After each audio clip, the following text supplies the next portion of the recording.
sont influenceurs, créateurs de contenu sur Internet et d'autres acteurs clés de l'écosystème numérique qui ont pris part à la deuxième édition d'InfluDay, une initiative de la Fondation MTN Congo en partenariat avec d'autres structures de la place, notamment MWDDB, OAPI et bien d'autres. À ce rendez-vous, il était question d'échanger autour des tendances digitales, du rôle des influenceurs dans le développement des marques et l'avenir du marketing digital en République du Congo.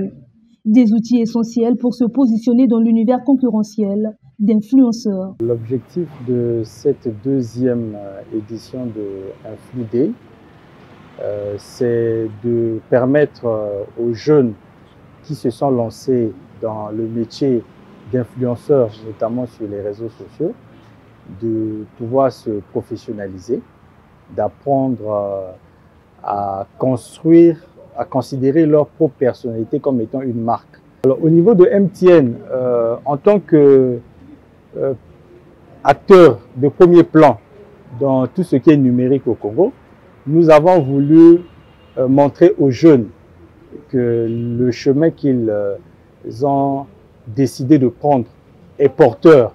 Et donc nous leur avons montré l'opportunité et puis nous leur avons également donné qu'est-ce qu'il faut faire pour pouvoir travailler avec MTN. Ensemble, influençant est le terme rassembleur de ce 24 octobre.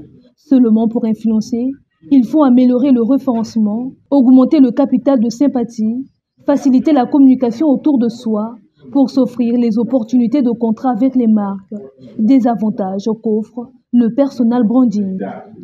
Au niveau du personal branding aujourd'hui, qu'est-ce qu'on a voulu d'abord leur montrer? C'est d'abord la nécessité de devenir une marque. Pourquoi ils doivent devenir une marque? Ensuite, on leur a montré ceux qui ont, n'est-ce pas, exercé ou bien qui ont, n'est-ce pas, développé la communication autour d'eux-mêmes, donc qui ont fait du personal branding, le retour sur investissement qu'ils ont pu avoir. Et après, nous leur avons montré quels sont les outils qu'ils peuvent utiliser, n'est-ce pas, dans le cadre du personal branding pour parler d'eux, hein, pour développer leur capital de sympathie, pour attirer les annonceurs vers eux. Le contenu diffusé doit être protégé pour éviter tout litige.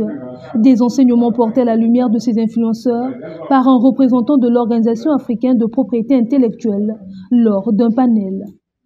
Nous leur avons parlé de la façon dont ils peuvent protéger leurs différents contenus, des procédures, mais aussi du fonctionnement de l'Organisation africaine de la propriété intellectuelle. Pour les influenceurs, c'est très important de protéger son contenu parce qu'il y a une très mauvaise conception de la liberté sur les réseaux sociaux ou encore médias sociaux.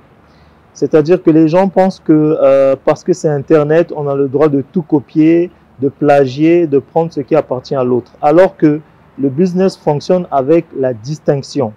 Développer les talents locaux par la formation, encourager l'entrepreneuriat et l'innovation, promouvoir l'inclusion digitale et créer des partenariats stratégiques sont entre autres les objectifs visés à cette deuxième édition de InfluDay. Un moment d'échange et de cohésion sociale qui a séduit plus d'un. Le domaine du marketing d'influence est récent, surtout chez nous. Et le métier d'influenceur naît avec l'avènement des réseaux sociaux et donc ce sont des métiers que les gens découvrent.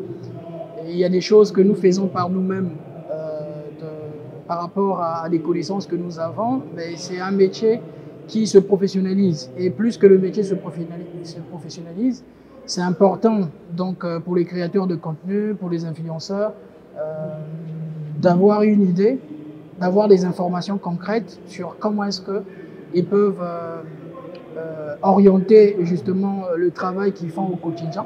Ce que j'ai pu retenir, c'est qu'en tant qu'influenceuse, je dois être ouverte sur les réseaux sociaux, apprendre à répondre aux gens et tout ça, et savoir préserver sa marque. Cette formation permet à ce que nous soyons premièrement plus proches des entreprises qui ne nous connaissaient pas d'abord, voilà, et aussi de faire valoir nos droits en tant que créateur de contenu. J'ai appris, par exemple, qu'on peut aussi protéger nos signes distinctifs. InfluDay, à sa première édition, avait mobilisé 80 influenceurs et 40 entreprises.